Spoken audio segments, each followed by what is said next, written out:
Karena kenapa? Kami duga press conference itu dilakukan hanya sepihak, tidak oleh institusi yang berwenang. Dalam hal ini,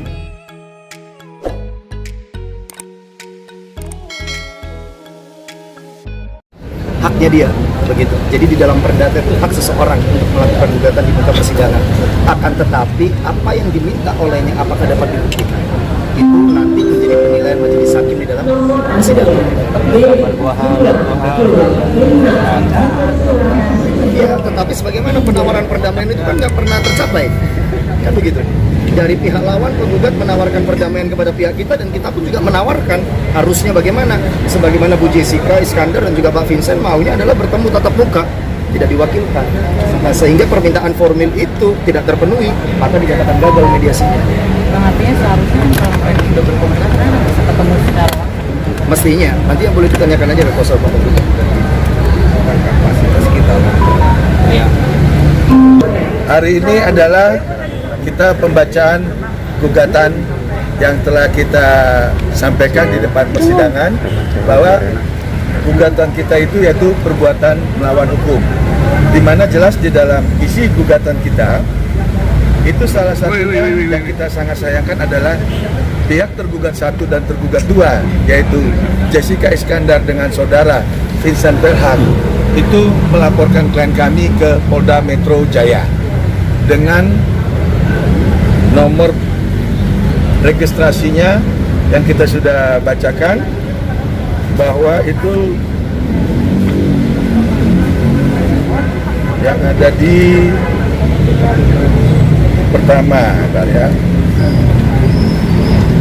LPB 2947/6/2022 SPKT Polda Metro Jaya tanggal 15 Juni 2022 dengan tuduhan 372 dan 378. Nah, berdasarkan laporan ini, pihak tergugat 1 dan tergugat 2 yaitu Jessica Iskandar dengan Vincent Verhaak melakukan press conference yang dikatakan menurut pendapat hemat kami secara hukum itu tidak ada izinnya. Karena kenapa? Kami duga press conference itu dilakukan hanya sepihak, tidak oleh institusi yang berwenang. Dalam hal ini, kalau masalah pidana itu adalah Kabid Humas Polda Metro Jaya.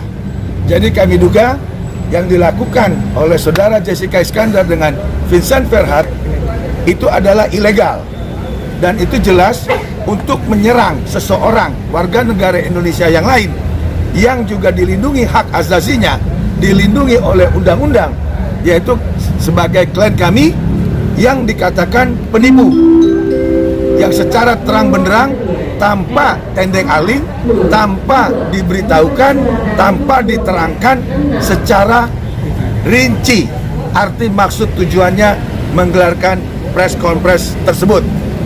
Dan di dalam gugatan ini jelas bahwa klien kami diserang harkat martabatnya sebagai warga negara Indonesia, sebagai seorang manusia yang bebas mandiri melakukan segala aktivitasnya, tapi dituduh dengan penipu dengan bahasa yang sangat-sangat kami sayangkan. Itu makanya kita masukkan gugatan ini, di mana gugatan ini sudah terisi di dalamnya yaitu nilai-nilai kerugian sebagai seorang warga negara yang dituduh penipu tanpa adanya putusan pengadilan hukum yang sah di Republik Indonesia. Ini ada orang lain yang bisa menyerang harkat martabat warga negaranya. Ini yang kami sangat sayangkan. Sehingga dengan ini kami sudah mengucapkan puji syukur, gugatan kami sudah bisa kami bacakan di Pengadilan Negeri Jakarta Selatan dan sudah didengar sama pihak ketua hakim dan hakim anggota serta panitera. Semoga ini tidak ada hal-hal yang tidak kita inginkan.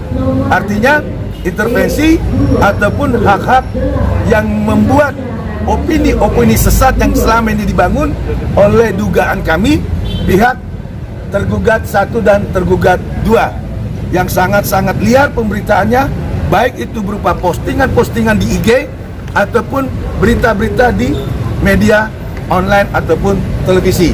Itu yang kami sangat sayangkan. Sehingga mulai hari ini tolong teman-teman juga harus membuat suatu berita yang seimbang Apabila tidak, maka kami sebagai kuasa hukum akan mengambil langkah hukum tegas, terutama penyebutan nama klien kami secara vulgar, secara transparan dengan dugaan yang dibilang penipu. Kami nggak segan-segan seperti itu. Jadi mohon setelah gugatan ini sudah masuk ke pokok perkara dan sudah dibacakan secara sah di mata hukum, yaitu di Pengadilan Negeri Jakarta Selatan, tolong pihak-pihak lain jaga harkat martabat klien kami, karena martabat klien kami itu dilindungi oleh undang-undang. Kan demikian ya, mau kamu sampaikan? Udah kan? Cukup kan? Sidang hadiran teman sendiri Bang. Kenapa yang ditanya hanya Stephen? Kenapa nggak ditanya substansi? Itu pertanyaannya. Ini yang kayak gini-gini yang saya nggak senang. Ya, pertanyaan-pertanyaan gini nih nggak senang saya. Karena yang kita utamakan adalah substansinya. Stephen tuh berkali-kali sudah saya bilang dari pertama, tidak mau hadir dan tidak ada kewajiban. Kok diulang lagi. Yang ini yang tadi saya bilang nih, yaitu apa? Cimik-cimik yang nggak senang saya. Kita bicara adalah hari ini. Equal.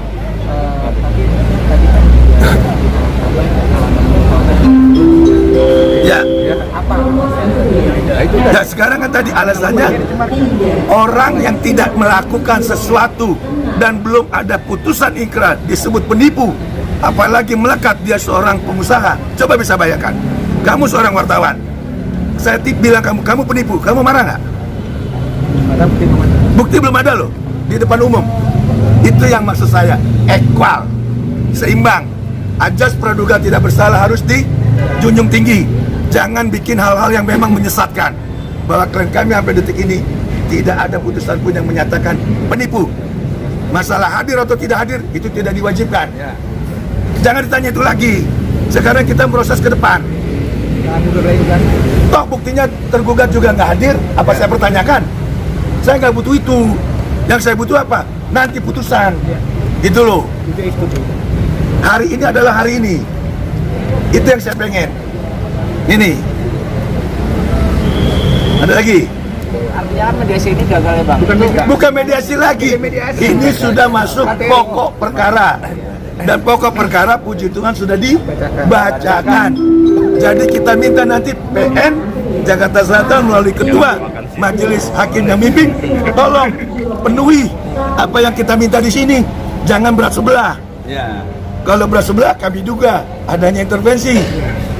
Bang, Ini baru prematur, baru pertama ini. Bang, pihak sana mau lakukan gugatan balik, Bang. Gimana, Bang? Kenapa? Pihak sana mau lakukan gugatan balik, Itu Bang. haknya Tanggapannya? dia. Mau diukir balik kek, mau hak balik kek, mau nari-nari, itu haknya dia. Kita nggak ada urusan. EGP, emang gue pikirin.